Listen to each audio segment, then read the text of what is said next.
Yung natuna na yung ano, cheese niya. Cheese niya. Ayan. Ayan. What Ayan. the hell? Ayan. Oh, nyam nyam. Try. Puy. Ayan.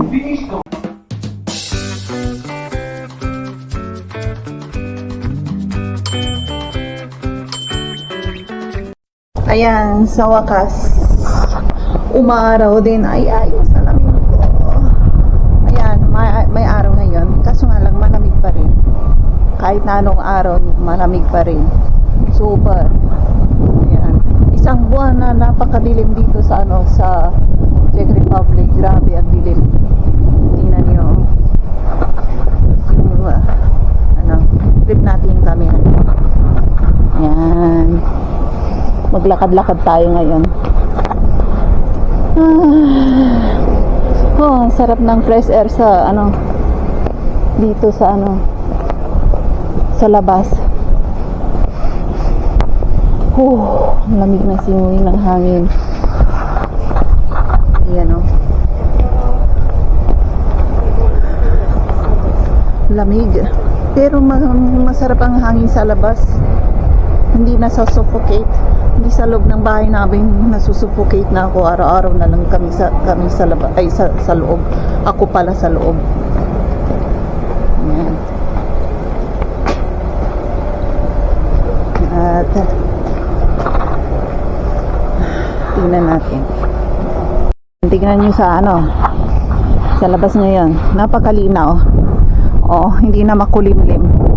Hindi kagaya ng mga lahat ng vlog ko'y madilim. Kasi madilim dito parati. Almost 24 hours makulimlim. Grabe. Ngayon, may araw na. Hindi ako nakapag-vlog ng umaga kahapon kasi, ano ba yan? Gabi na ako nakaalis. Kaya yun. Ganito. Yan, tingnan niyo may araw oh. Di ba dati pinakita ko sa inyo to ano, maraming yelo. Ngayon wala na. Nagme-melt na. Pero may kunti na pang yelo. Yelo yan. Snow yan. Nagme-melt na. Ayan oh, paaraw na. Tingnan yung kalapati oh. Tibay ng mga kalapati dito. Kahit na snow, hindi sila namamatay. Tibay ng katawan nila, pati yung paa nila wala. Ang liit ng paa nila, ang tibay, matibay sa snow. Ayan, umuwi na yung anak ko eh. Nagpaalam ako, alis ako. Ayan, oo raw. Ayan, yun, mainit oh. Kasi nga nagpandong na naman ako kasi malamig. Maglakad-lakad tayo sa taas. Yun yung sa shopping mall sa likod. Shopping mall yan. Dito tayo. Tara sa taas. Tingnan natin kung ano makita natin dyan.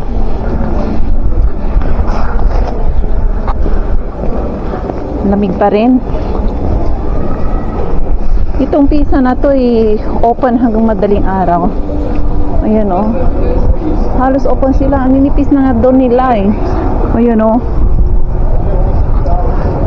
Laki pa ng pizza oh. Pizza box. Ayan.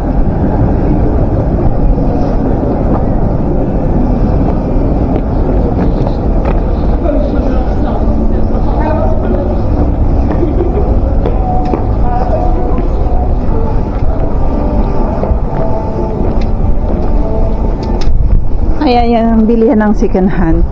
Ukay-ukay. Ayan o. Tagpi 15 kuron ngayon. Lahat is 15. Pasok tayo. Kung anong mayroon dyan. Tagki-15 lahat. Mura o. Tingnan natin. Tara. Ang bangaw Nandito tayo ngayon sa in front of municipal. Tingnan niyo yung mga snow. Grabe oh. Nakabuntun lang dito. Ayan. ano na eh, hindi natutunaw kasi ano eh, malamig pa rin eh. Ayan, pero tinambak nila rito, napakalamig, lamig, super lamig pa. Ayan o, napakalamig. Ayan, grabe ang lamig.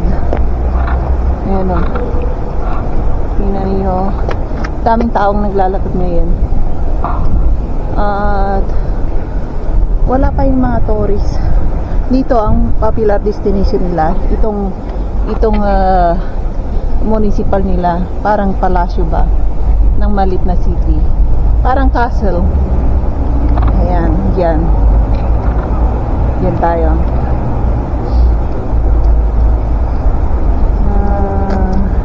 Pwedeng pumasok dyan, may araw na pwedeng pumasok, sabi ng asawa ko eh.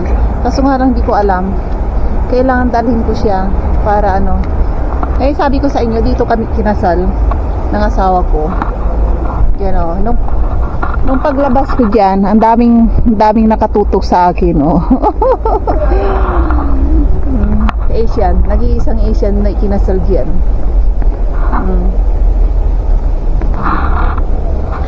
Tignan niyo yung ano, dati nagwa-waterfalls to eh. Tingnan ninyo ngayon oh. Snow, nag-i-snow na eh, kinulob nila to eh. Ayan, ang daming barya sa loob oh, tingnan niyo oh. Nung nag-dry, ang daming barya sa loob. Ayan, ang dami, walang gustong kumuha eh, kasi bawal eh. Pag tumawid ka rito, may camera dyan sa ano, municipal, ipahuhuli ka nila sa pulis. Kaya kahit na yung mga gypsy ayaw tumalon dyan, or di kaya yung wala pa talagang pera, maybe maghintay siya ng hating gabi, ayan, lulundag siya dyan. Yung mga upuan nga sa ano eh, sa park, sabi na sa ako, binibinta nila eh. Kinukuha nila yung mga upuan sa park. Tapos kapag medyo ano pa raw, bakal, kinukuha nila yung binibinta. Ayun, minsan nga ay naka ano siya, may paglabas niya sa ano, pumasok kami sa ano, sa ano ba yan, sa shopping mall, bilihan ng mga spare parts. Ayan, nung paglabas niya, kasi may nakalimutan siya na ano sa loob ng sasakyan niya, lumabas siya, tapos may lumapit siya, sabi ng ganun nung isang gypsy, pwede bang bintahan kita ng may binibinta siya na ano, parts ng sasakyan. Ang sabi ng asawa ko, ninakaw niya yun doon sa loob ng yung shopping mall na yun, tapos ibibinta sa kanya. Sabi ko, buti hindi mo ano, binili, ba't ko naman bibilihin, sabi niya ganun. Lapit daw yung ano, gypsy sa kanya, baka gusto mong ano, itong gamit na to, binibinta ko sa murang halaga. Loko-loko talaga mga gypsy na to. Asawa ko pa pagbintahan. Ayan, kaya makakaano ka rito talaga eh, yung bang lahat ng kalukuhan dito sa Czech Republic, makikita mo.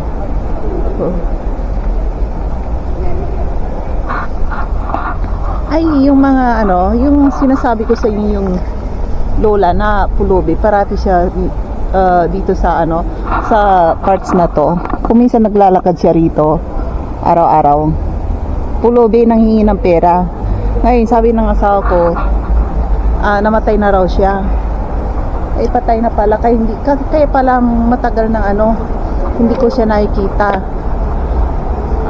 Sabi minsan ng asawa ko sa akin, sumakay daw sa bus yun, idura ng dura doon sa likod ng bus, inihinto ng ano, yung kasi yung driver, kaibigan ng asawa ko, ikuninto nyo yung ganyan yung lola na dura ng dura, kasi may nagsumbong daw na pasahero pumunta doon sa kanya raw. Sabi niya, yung lola, sabi niya, spit ng spit, nagdudura doon sa likod. Ay nung pinuntahan ng driver, yung kaibigan ng asawa ko, doon sa likod. Pag hindi ka huminto sa sa kadudura, itatapon kita sa bus na to. Sabi ganon. Ay ganon pa rin, hindi mo talaga mapahinto. Kasi may itililing ni Lola eh. Ay hindi mapahinto. Hininto at pinalabas niya yung matanda. Ayun. Tapos, siya rin na nagkwento na patay na raw yung lulang yun. Luko-luko talagang bus na yun. Siya rin na nagkwento. Tinapon niya sa bus. Tapos, siya rin na nagkwento na patay na siya. Ayan, nakita ko minsan yung lulang yun. Ayan, umiihi ba naman sa dito sa mismo. Parang aso style. Sabi, ang dami-daming mga tao ba naglalakad. Ako mismo nakakita eh. Tapos marami kami nakakita, mga binatilyo, may student, may asawa, naglalakad. Talaga patayo siya umihi ng ganyan. Tapos itinas pa niya yung paa niya. Sabi ko na, bagong salta ako sa Czech Republic noon, napatulala ako. Ha, sabi kong gano'n sa kanya. Ay yung anak ko, naka-stroller pa, tulak-tulak ko pa sa stroller niya. Napatunga nga ako, sabi ko grabe, sabi ko gano'n, umihi ba naman, ibinaba niya yung pantalon niya, tapos umihi, parang aso style, itinas pa niya yung isa niyang paa, tapos nakikita mo talaga yung ihi niya tumutulo sa baba, standing position ha. Yung mga binatilyo, hindi tumitingin sa kanya eh. Yung mga mata nila nililingon sa kanan eh. Pero kung magandang babae yun, siyempre yung mga binatilyo, huihinto para tignan. Ay yung mga tapos yung katulad ko rin namin, yung may edad na, matanda na, pailing-iling na lang ganyan sa akin sabi yung ganun sa akin. Tapos, pero parang nahiya pa ako sa sarili ko, ba't ganun, babae yun kasi, nahiya pa ako sa ginawa niya. Ako pa nahiya Ako, matatawa ka talaga sa matandang kininto ko sa asawa ko, pailing-iling din. Dito banda ang daming tao rito na dumadaan. Tourist attraction dito sa parts na to, 'di ba? Iba't ibang tao ang dumadaan. Dito siya mismo umihi sa gitna. Diyan diyan siya umihi. Naku, lahat ng dumadaan niya ayaw tumingin sa kanya eh. Ay naku. Daming tao ngayon na naglalakad kasi may araw eh. Yan, gano'n.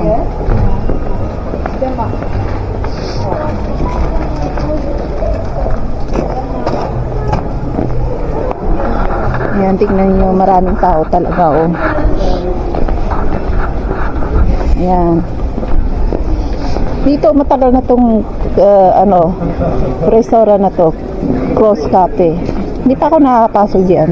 Minsan nga pasukin ko. Yan dyan. Dito tayo. Ay, lamig. Talaga pag taglamig, hindi magro-rosy-cheeks yung mukha mo, yung namumula. Gaganda talaga ang balat mo. Kaso nga lang, nasira yung balat ko nung nagbakasyon kami sa Egypt. Nagsantaning ako doon sa init ng dagat. Ito, nangitim dito, maraming pikas na lumitaw, yung maiitim. Buti nga naagapan ko nung umuwi ako rito. Bumili ako ng cream. Ayun, unti-unting nawawala. Ayun, pero ipapaliser ko pa rin to. Kasi nakakatanda yung pikas. Para ako matandang tignan. Totoo naman matanda na ako, lola na ako. Ayan. Ayan, tingnan niyo. Ay, maganda rito kapag sawa na kayo sa init. Kagaya sa Pilipinas, mainit na lugar. Ayan, maganda rito kung palamig kayo. Kaya yung bilihan ng mga may expired na product. Diyan magpainit tayo dyan sa mainit na lugar, may sinag ng araw. Dyan tayo Kasi mainit. Mainit na malamig. Ayan. Ang lamig, grabe. Ayan. Matagal na to, oh. Bago lang to, mga 2 or 3 years to. Oh. Ayan. Alam na lang ko, no. Galat. Araw-araw ba naman nandito ako? Oh, ayan. Umulat umaraw, nandito ako. Maganda sa bansa nila kasi alam niyo bakit? Walang bagyo rito, walang lindol. Ayan, ang kinagandahan. Kahit na magpatayo ka ng bahay, kulang-kulang sa bakal, okay lang, walang lindol dito. Kaya, sabi ko sa asawa ko, maswerte ang bansa ninyo, walang lindol. Walang bagyo. Kasi doon sa amin, maraming umiiyak katapos ng lindol at bagyo. Kasi yung pinatayo nilang mga 10 million na bahay or 1 or 2 million katapos ng bagyo or lindol, wasak, sabi ko gano'n. Ang nakatayo na lang, yung kubeta lang. Ayan, ngayon, sabi ko gano'n sa kanya, kaya maswerte ang bansa ninyo, sabi ko gano'n sa kanya. Ayan. Kasi karamihan sa mga Asian sa amin, maraming nakakaawa kapag natapos ng calamity. Sabi kong gano'n sa kanya. Nakabili ako na pants 70% discount. Mura lang, sa New Yorker. Lalo sa H&M. Maraming mura din doon. Kaya magandang mamili ngayon. Ito, maganda to. Maganda rin ang kulay. Ito, hindi na ako bumili ng plastic ang mahal. Ano na lang, malapit lang naman bahay namin. Paglabas ng mall na to ay bahay na namin. Kaya wag na akong bumili ng plastic. Ang dami na yung plastic sa labas, ay sa loob ng bahay namin. Tinatapon ko lang. Ayan, yan, ganda, pambahay ulit ako na bago. Nagagandahan ako araw-araw itong suot na pants ko. Kasi maganda sa pakiramdam sa tiyan. Hindi maganda. Kaya nagustuhan ko. Yung araw-araw ko. Yung isang itim na nabili kong ganito, hindi ko pa yung sinusuot kasi parang hindi ko type. Andoon, bago rin. Ayan, maraming mura, pabango. Ayan, Valentino 2,700. Ayan, plus dun sa loob may mga on sale, 50% discount. Ayan, yan. Ayan, 50% discount. Yung itong Guess 50% discount din. Daming 50% discount, Ayan. Maganda yung babae, parang sosyal. Doon lang naka-guard sa harapan ng Guess.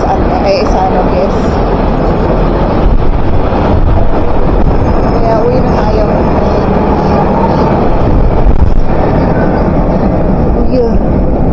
Uwi na tayo. Ayan, Ayan. Tikit ko. At least may resibo naman ako. Ayan. Walang snow. Ayan, umaraw din. Tagal ng araw na to. Hindi pa nawala. Last month. Araw lang na mga 5 minutes or 10 minutes. Mawawala na kagad yung araw. Hindi ko gaya ngayon, tagal na nitong araw na to, maaraw pa rin. Kaya excited mga taong lumabas, pati ako. Parang ngayon lang nakakim ng araw, vitamin D. Yan. Kaso nga lang, malamig. Super lamig. Ayan. Yung bili ko. Yan, ganda.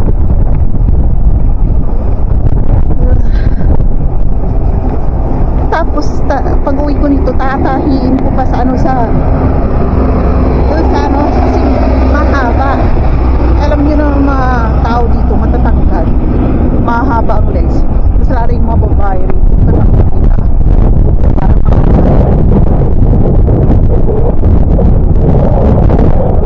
Parang pag tumabi ka sa magtatangkad pa. Gaganyan mo ka na sila eh. Kaya, magpapaitim ang babae yun. Ako, akin na lang yung puti mo. Bibili pa ako ng pampaputi, whitening cream. Mantalang siya is gumagastos ng pera para ano, magpaitim. Yan. Uwi na tayo. Ayan, nagluluto ako ng beans with macaroni and cheese. Ayan, beans with macaroni cheese. Tama na to, lamog na. Ayan o.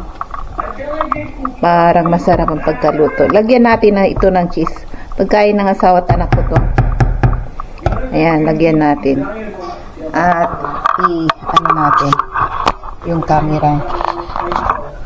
Ayan, tingnan niyo. Kunti muna ay ibigay natin. Ayan, ano, macaroni, nilagyan ko ng ham, sibuyas. Hindi ko na ipakita sa inyo eh kung paano pagluluto. Ayan. Ayan, maya wala na ang ano nito. Wala na ang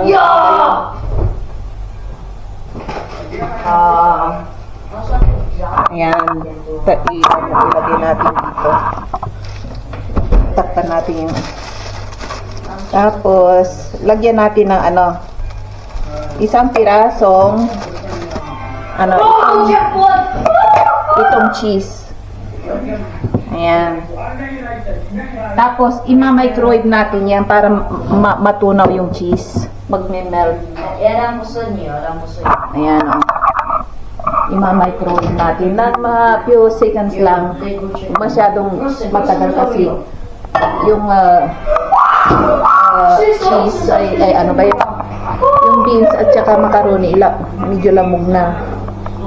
Ayan. Sana na-videohan ko nung bago ako magluto. Kaso nga lang busy ako, may ginagawa ako dun sa kwarto. Ayan o. Saglit lang to eh. Yung ano, 10, 9. Ayan. Masay. Nakabili ako ng ano, bagong pambahay ko. On sale, 70% discount. Grabe, maraming panindang on sale ngayon doon sa ano, sa shopping mall. Mga mura. Takpan natin to para ano, hindi madaling lumabig. Ayan. Ibigay natin doon sa anak ko. Ayan, ba't walang ilaw? Sapa nga! Ayan. Ayan o. Yung natunaw na yung ano, cheese niya. Cheese niya. Ayan. Ayan. Ayan. What the hell? Ayan. Oh, nyam nyam. Try. Puy. Ayan.